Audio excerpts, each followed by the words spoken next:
बघा नीट, चितळे बंधू, आपुलकीचं आणि चवीचं नातं 75 वर्षांचं.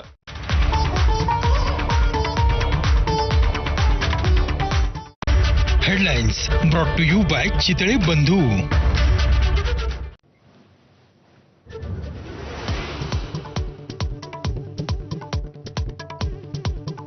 मायनॉरिटी डेमोक्रॅटिक पार्टीच्या फहीम खानच्या चिथावणीमुळे हिंसा भडकल्याचा आरोप. Video viral. अटकेतील आरोपींमध्ये फहीमचाही समावेश.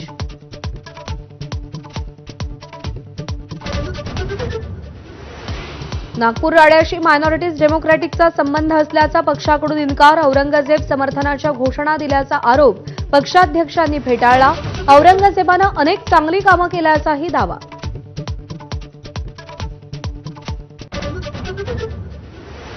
विश्व हिंदू परिषद आणि बजरंग दलाच्या कबर हटाव आंदोलनाचे काय पडसाद उमटतील याची पोलीस आणि सरकारला कल्पना होती का? गुप्तहेर खात्यानं सरकारला आधीच माहिती दिल्याची चर्चा. लक्षावधीचं नुकसान रोखता आलं असतं का, असाही सवाल.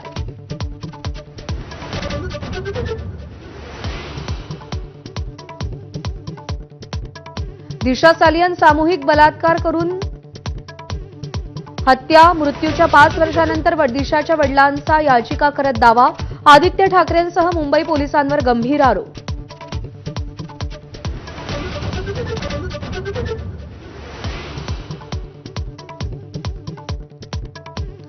दिशाच्या वडिलांच्या याचिकेवर बोट ठेवत नितेश राणेंचा आदित्य ठाकरेंवर जोरदार हल्लाबोल. तर हे षडयंत्र असल्याचा किशोरी पेडणेकरांचा पलटवार.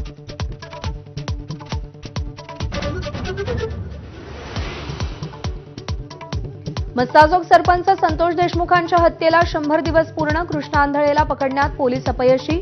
100 दिवसात कराड गँगवर आरोपपत्र आणि धनंजय मुंडेंचा राजीनामा. महाविकास आघाडीचे शिष्टमंडळ आज राज्यपाल सीपी राधाकृष्णन यांना भेटणार. विधान परिषद सभापतींचा पक्षपातीपणा आणि नागपूर हिंसाचारावर दाद मागणार. आज सभागृहात काळ्या फिती लावून कामकाज.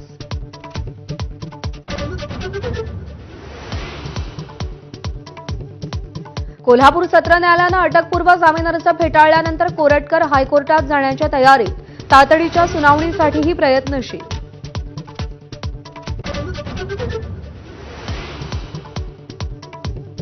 छत्रपती संभाजीनगरमध्ये भीषण अग्नितांडव. आझाद चौकातील फर्निचरच्या दुकानांना आग.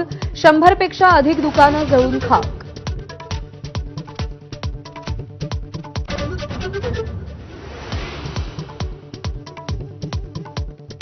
आमदार महेंद्र थोरवेंच्या मध्यस्थीनंतर माथेरानवासियांचा बेमुदत बंद मागे.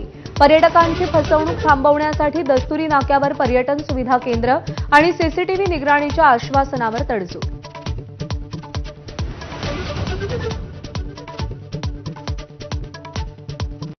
Headlines brought to you by Chitale Bandhu. ब्रेकनंतर बुलेटिनमध्ये आपल्या सगळ्यांचं पुन्हा एकदा स्वागत. राज्याच्या राजकारणात नवं वादळ निर्माण करू शकेल अशी महत्त्वाची बातमी आपण पाहतोय. दिशा सालियन मृत्यू प्रकरणाची नव्यानं चौकशी